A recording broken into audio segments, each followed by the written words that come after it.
Welcome, welcome, welcome. This is the late night version of YMA Matt Chat. And this is tonight the perfect timing for the importance of controlling your temper in martial arts. Woo! Martial arts are not just about physical strength and technique.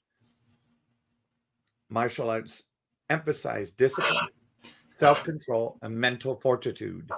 Being able to control your temper is a fundamental aspect of martial arts training, as unchecked anger can lead to poor decision-making, loss of focus, and potential harm to yourself and others. Woo! What do you think, Mr. Yarwood? Yeah. It's amazing how much effort it takes to not lose your temper. It takes work. It's easy to just let emotions control what you're doing. When you get angry, throw a temper tantrum, throw stuff around, break stuff, yell at people, hit things. While in the moment might seem like it feels good, but ultimately it's very destructive. I remember as a little kid, I had a terrible temper. And I used to build model cars. And it was like one of my favorite things to do. I would paint them. I would do all the decals, do everything, make these awesome cars, right? Every once in a while, I'd have problems with something not fitting right, or something would break, or a decal would be on crooked or something, and I would get really mad. And more often than not, when I got mad, I would smash the model. And then within 30 seconds, I regretted it, because I spent all that time and all that energy and all that everything to build this super cool model, and I would just smash it to pieces because I got so mad. And it took about 6 or 7 models before I really realized that I needed to control my temper. My mom would like yell at me, and just all kinds of bad stuff happened just by that fleeting moment of losing control, losing my temper. And I learned my lesson most of the time. Sometimes everybody gets a little upset once in a while, but I've learned to be able to control it better so I don't break things. I usually go hit bags or do something physical that kind of relieves that pressure that I'm having from the buildup of the whatever it is that's getting inside of me and making me right. That's one thing I've loved about martial arts, and it's really helped me to be able to focus that energy productively and learn to use it in different ways versus throwing a tantrum and breaking stuff. It's more fun too, because I get to go punch bags and do whatever. I actually get sometimes I even get a workout out of it. So it's been pretty helpful for me to be able to do that. So what are your thoughts when you see kids in stores, young kids throwing I can barely even ask this question without laughing. When you see them throwing a temper tantrum to get the candy that their parents said they can't have. Well, little kids, they don't know how to control their emotions, right? They haven't learned that part yet. So they scream and holler when they don't get something that they want, or they're put in a situation that they don't feel good, whatever it is, right? Ultimately, at the younger age, it's the parent's responsibility to control that temper tantrum. The number one way to not control a temper tantrum is to give them what they want. Because if you give them what they want, they know all they got to do is throw a temper tantrum, and they win. So as hard as it is as a parent to let it happen, it needs to happen without, you even might want to punish them, right? You might feel like, oh, I gotta spank them or whatever. And that doesn't do any good either. All that does is reinforce issues that they're having. Sometimes you just gotta let them cry it out and ignore it. Just move on. If you focus on it, if you pay attention to it, if you give it life, it will continue. Even if you acknowledge it, right? You say, all right, come on, let's go deal with it. Kids are going to scream and holler. That's fine. But at some point, they're going to stop. And when they stop, that is when you acknowledge that they stopped versus trying to get in the middle of it and stop it while it's going on. While it might seem embarrassing or whatever at the time, ultimately, it's for the benefit of your child. Because they're going to learn that doing that, losing emotions, losing control, doesn't get you what you want. In fact, it gets quite the opposite. So if they understand that, they're if it's not acknowledged, if it's not given life, if it's not bought into, then it slowly dwindles because it's not given. It's like stopping oxygen for a fire. At some point, it dies out. The first few are going to be really hard. I was there. My son did that when he was a little kid too. But the emotion, that's all it is. They don't know how to control their emotion. They don't know how to vent. So that's how they do it. And if you teach them other ways, it's better for everybody. And I think it's very interesting because, a famous psychiatrist out there whose name, he was a Russian physiologist, Ivan Pavlov. And it's Pavlov's theories, right, that we're talking about, where it's a conditioned response.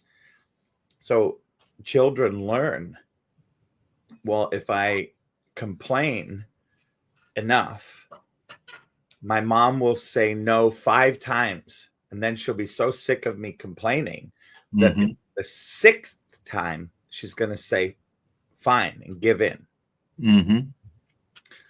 Or, dad will come over and say, just give it to him or her, right? We want silence. Yep. Well, instantly what you've done is said, okay, cry 5 times. And on the 6th one, you'll get what you want. Yep.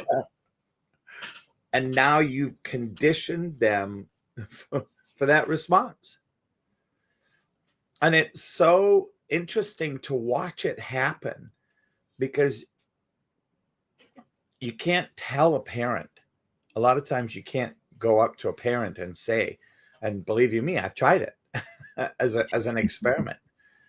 Say, hey, that if you give your child what they want, like you just did, you're training them and teaching them to cry. They will get what they want at a certain point. And they're training you. And a parent will look at me, and I remember doing this specifically. And this one parent said, I know what I'm doing. I said, oh, really? And how's that working for you? It's to the point where they probably don't want to go to Target with their kid anymore because the kid's just going to scream and holler the entire time. Because they've conditioned them that when you go to Target, you get something, all you got to do is scream and holler. Yep.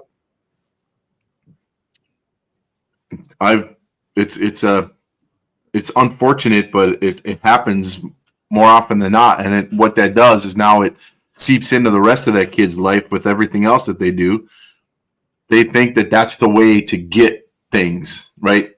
To be somebody who bothers other people, who disturbs other people, who makes other people mad and upset, because ultimately the person will just give in and give them what they want. And it's not a good thing. Like you said, it takes time to get over it, but at some point, you got to do it because it's the only way to get through it. So now, as you grow up, you can tell kids that have been conditioned that way. And you can see it in teens. Mm-hmm. And you can see it in young adults when they don't get what they want. they have some type, now they may not scream like they did as a young kid, but they get belligerent. Yep. And when you're in that state, the control that you have, the mental clarity that you have, the discipline that you have, the performance that you have, everything is out the window. It's uncontrolled. Breathing's uncontrolled. Heart rate's uncontrolled. Listening, you don't hear anything. So it's not that you may, let me rephrase that. It's not that you don't hear anything. Your hearing is distracted. Therefore, you don't hear what's going on around you. And, you know, I love the notes that you've created here for 6 things controlling your temper is essential in martial arts. And we get, let me speak about myself.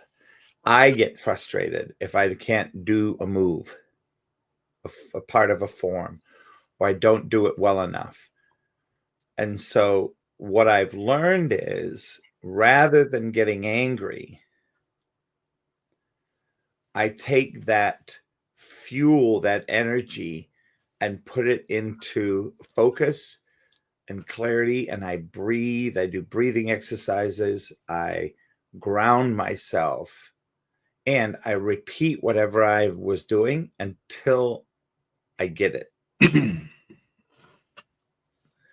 And I can feel when my temper gets in the way of that clarity, of that focus, of that self-discipline.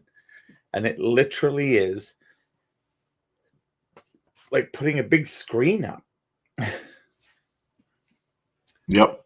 To my ability to control my body, because my body's in this reactive state, and doing my best to balance and keep my core engaged and put my hands where they need to be and look where I need to look and chamber. All of that it's like trying to do that through a muddy window. Yeah, it tenses you up. Yeah. So you're not relaxed because your whole body is just rigid because you're so upset. And when you can't relax, then everything else is going to suffer, especially when you're training in martial arts. There's no way, if you're not relaxed, that you're going to be able to do anything. Everything, your flexibility, your mobility, your concentration, everything suffers. You can't focus on things because you do focus. You're just not focusing your energy where it needs to be. You're focused on being right, being angry and upset, and not focusing on what it is that you're trying to work on. And there is believe it or not, it takes a tremendous amount of energy to keep that anger up there. Mm-hmm. For sure. Yeah, we talked a little bit before about attitude, right? Attitude kind of goes with the same thing, where you start to, when you're angry about something and you keep that and you use that, it becomes something that is a negative thing for you, and it affects people around you. Like if you're having a temper tantrum, you know, an adult temper tantrum where you're just right, people don't want to be around you. They don't want to be near you because they're like they look at you like, what is wrong with you? Why are you acting that way? What's going on, right? It's like, I don't want to be anywhere around you. You're angry, you're upset, you're mad, you're yelling and screaming, swearing, cussing, throwing stuff practically. Why would anybody want to be around that? It has a detrimental effect to your relationships with people if you continue to do those things. People just like, why would I want to be around you? I'm worried about getting hurt or getting yelled at or something, right? It's not good. And we talk about channeling energy, right? To be able to focus, to break to break boards, to break ice, to do some of the feats that martial arts are known for. And when that anger is there, all of that, it's because it's not energy that's dialed in, it's energy that it's just literally exploding out from you. And it's one of those things, you know, at a gun range, and you'll know this one, right? If you miss your target, getting angry is going to have you miss worse. Yep. And they teach you to calm, slow your heart rate down, breathe. Right? It's the same thing with women during childbirth. You know, why do you think there are Le Mans classes? Is to control that lady in that time when that pain gets, you know, and then the anger comes from that pain, and they reach out, shout out to the husband, grab their hand, squeeze their hand, call you all sorts of names. And in that moment, they're furious because all of that pain came from your interaction. It's all your fault in that moment. Yep.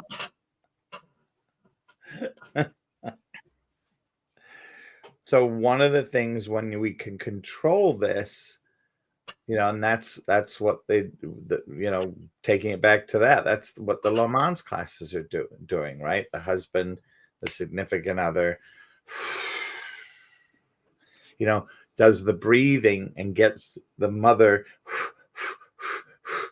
you know, in that sync and in that rhythm, with that noise, with that flow. What happens then as they match that level, and then the person that's not having the baby starts to take it down gradually, that helps the mother having the baby tone down. And I think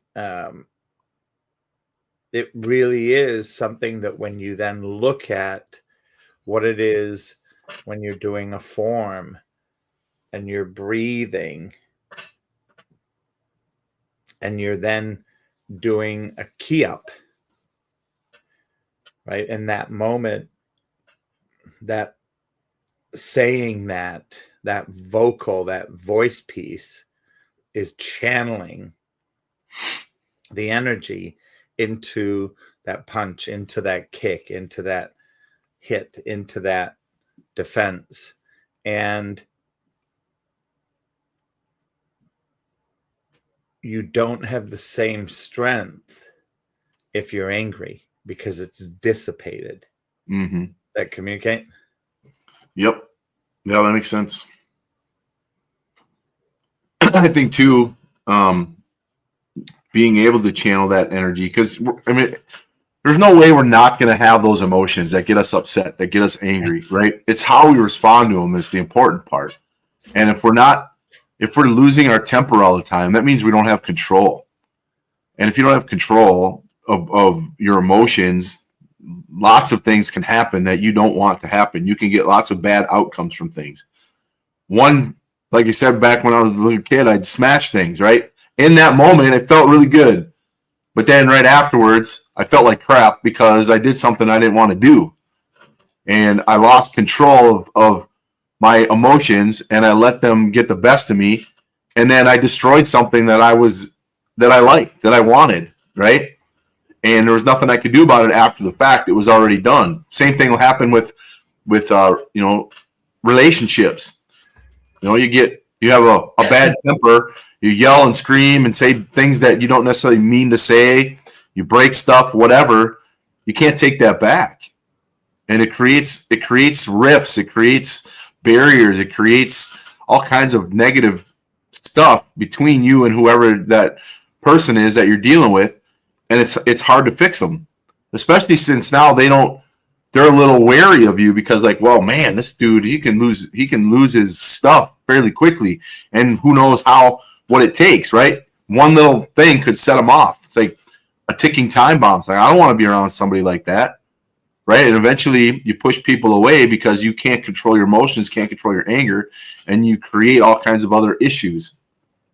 So that initial loss of control turns into a whole big thing, and then it's hard to return to what it was, because you're challenged now, because they don't know, they have no idea how you're going to react to things, and they tiptoe around you, or they just stop being around you altogether. Yeah. And I think that's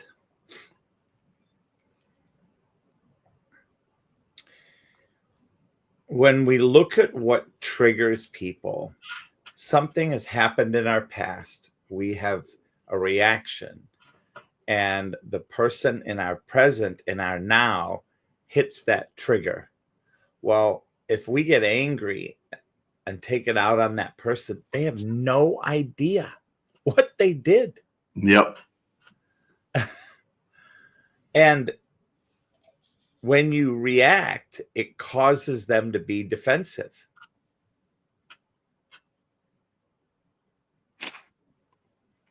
And that's the whole thing too, is they don't know what the heck is going on. They don't know, was it something that they did?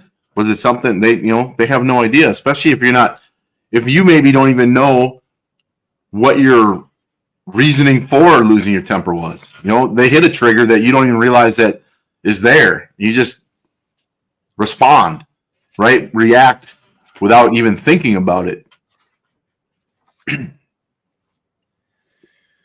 So I think that there's some really good lessons to be learned in this. One is to learn, what are your triggers? Yep. What are those things that set you off? What are the stimulations? What are those? And learn how to be with them. Learn how to understand them so that you can take them apart and look and see, oh my gosh, look at the blame and shame, the blame game that I'm putting onto this person in this moment. Like, they didn't do anything. Why am I taking it out on them? And Yep. start to also see that as you grow, you start to realize, wow, I can't believe I used to react to this. All Yep. it is a color, or all it is a word. I just watched the baseball story about Jackie Robinson. And number 42, he was the first black man to play baseball with a national sponsored team. And the anger that he would get, and how angry he got at the name calling, the disrespect, all of that stuff. And I look at in the movie, and I know it's a movie, watching him train other people by his reaction was priceless. Mm-hmm.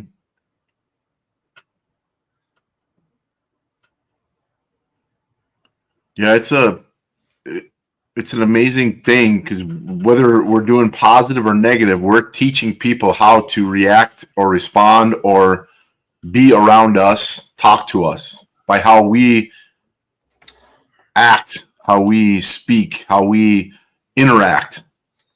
And when you're somebody who's hot-tempered, short-tempered, angry a lot, you teach people that's how you're going to be, And like I said, they don't want to be around you, or they're tiptoeing around you, or they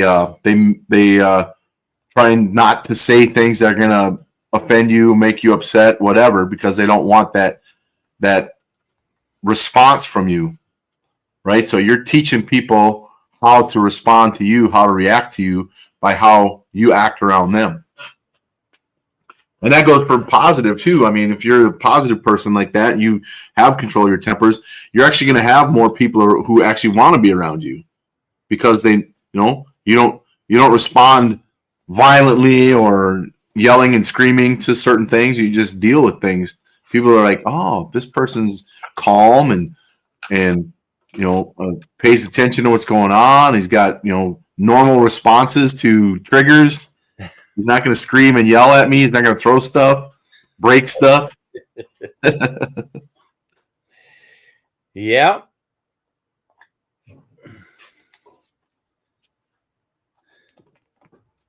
Also, if there's people out there that like to mess with other people and they know that you're short fused, they'll trigger you on purpose just to get a response. Entertainment. Yep. Free entertainment. It's like, hey guys, watch this. Yeah, and that's what they're looking for. Yep. They're looking for you to bite. Yeah. So, Les, how do we, if we are somebody who is short-tempered, somebody who loses our temper easily, how can we find a way out of that? So one of the things, there's two things. One, there's the long term, and that is discovering what it is that's triggered you. And we talked a little bit about that. There's also in the moment, closing your eyes, breathing deeply. Imagine yourself, do some visualization. Imagine yourself saying calm and collect, even in a high pressure situation. Look to see, how can I grow from this experience? What's the training and development for me in this moment?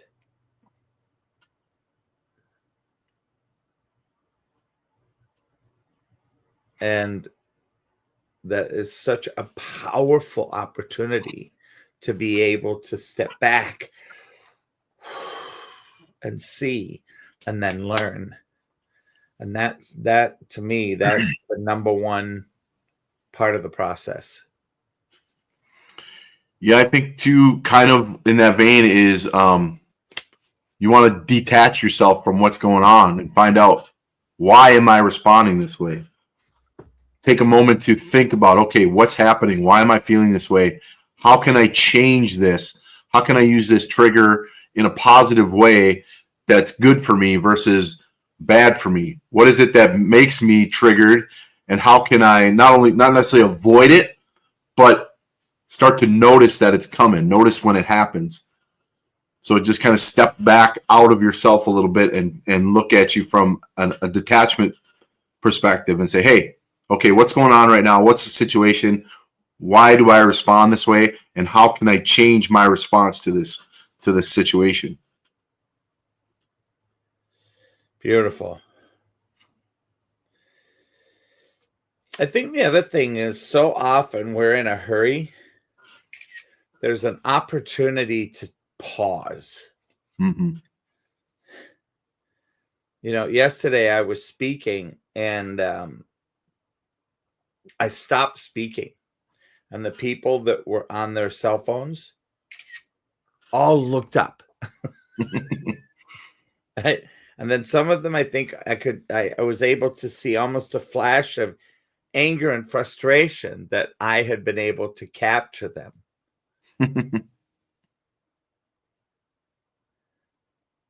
Yeah. So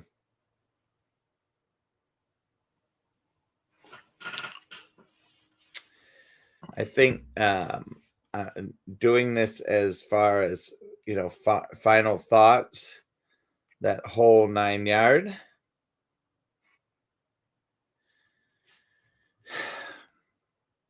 I like what you've written here.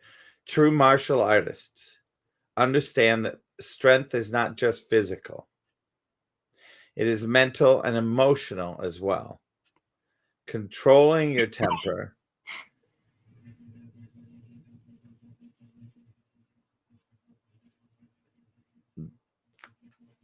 allows you to embody the true spirit of martial arts. And those things, we've talked about many of them. We spent some time on attitude, but there's others. Discipline, respect, and mastery over oneself by staying calm under pressure. And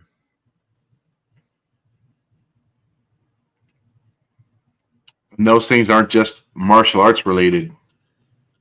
That's life stuff. Yep.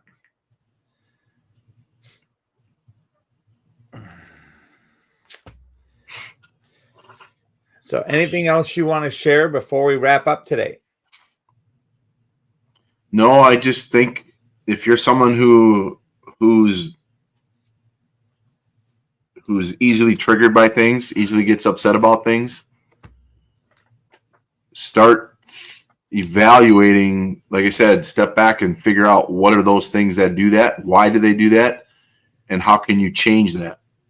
Because ultimately, losing your temper, having no control, is going to cost you something down the road or tomorrow. Who knows? But it's not long-term loss of control is not a good thing. No, sir. Well, I appreciate the time. I appreciate the attention for today. I like the process. And with that, any other questions or comments or points? No, I think we're good. Awesome. Here we go. See ya.